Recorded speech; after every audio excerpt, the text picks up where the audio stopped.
Many of my formative pop culture experiences were of the micro variety.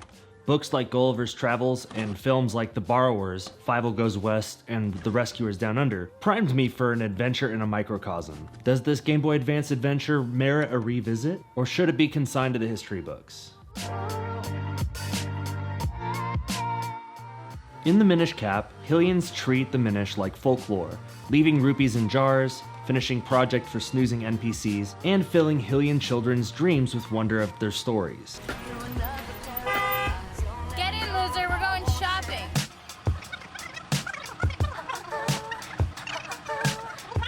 The inherent dangers that someone as small as a Pickery might face have been used as literary devices for some time. In The Borrowers, Mary Norton deals with post-war Britain, analogizing the struggles of the Clock family to that of Britain in its Victorian decline. Studio Ghibli's adaptation highlights another aspect of these small people, the importance of tradition and ancestry.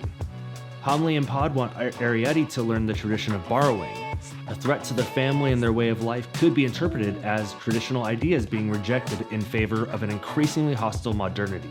At the end of The Secret World of Arrietty, the Clock family rejects the niceties of a dollhouse made for them in favor of clinging to their austere beliefs, favoring exile from their home rather than having their way of life threatened. The Minish, similarly, live primarily separate lives from the Hylians of Hyrule. They are often said to be invisible to adults, but can often be seen by well-behaved children.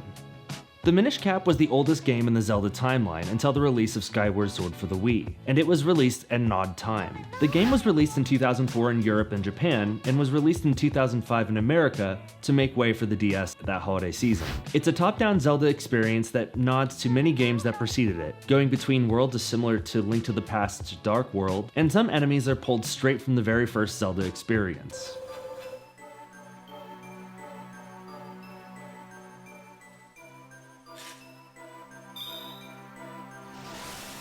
Link has had many handheld adventures since the beginning of the series, and the Game Boy has had a stacked lineup of portable Zelda titles. Link's Awakening was so good that it recently got a Switch port.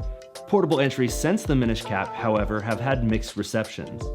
Phantom Hourglass and Spirit Tracks were criticized for their low-resolution graphics, touchscreen controls, and faults like the Temple of the Ocean King and just the absurdity of trains in the Zelda universe.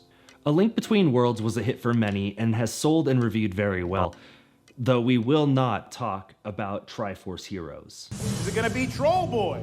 Troll Boy. Nah, no, not Troll Boy. It's not gonna be Troll Boy. We're not doing Troll Boy. If you wanted to play the Minish Cap today, there are 3 ways that you could go about doing so. The first is on original hardware, and there's a few ways that you can do this.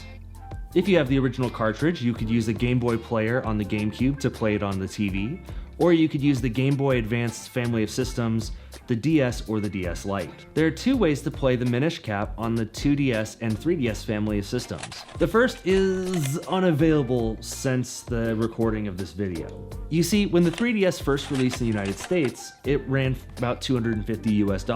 With very few games in its launch lineup, Nintendo scrambled to lower its price. To reward those who paid the full $250 for their 3DS, these customers were given an ambassador certificate, which granted bearers of said certificate access to 20 games. Among them was 2 of the original titles, as well as the Minish Cap. Unfortunately, like the Hero of Time themselves, you had to be at the right place at the right time.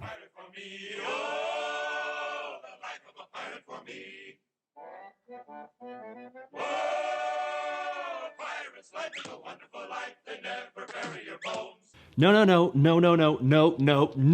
It's to buy the online expansion pass to the Switch Online service. There's lots of solid titles on the Game Boy and Game Boy Advance games that were recently added to the Nintendo Switch Online service. You can even play Link's Awakening DX on there for free. Link and Zelda attend the Picori Festival, which is held every 100 years.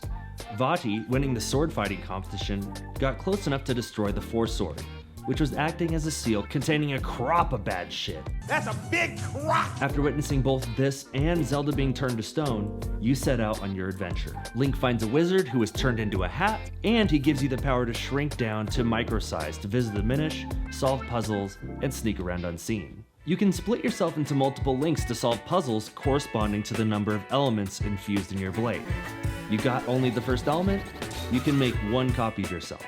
This allows for some clever puzzle solving, and is the basis for 2 other multiplayer games in the series, the aforementioned Force Swords on Game Boy Advance, and its GameCube counterpart, Four Swords Adventures. Four Swords also got an anniversary release on the DSi and the 3DS, but they were only released for limited times and now the store shut down, so the only way you can do it is with the cartridge or...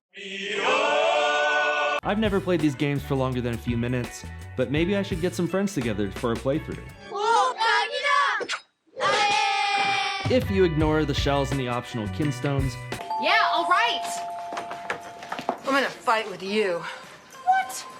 Snail? What the hell are you doing here? Who invited you? We invited her, okay? Enough is enough. You can complete the game in between 15 to 20 hours.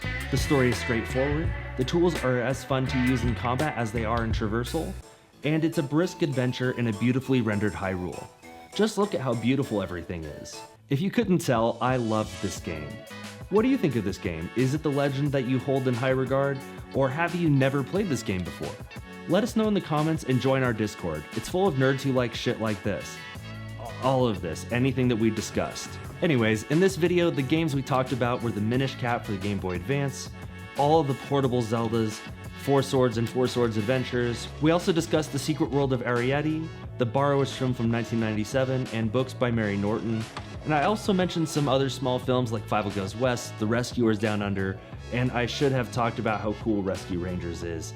The line for the ride at Disneyland is amazing, and you should totally go if you can. Anyways, this is Cody, and I'll see you tonight.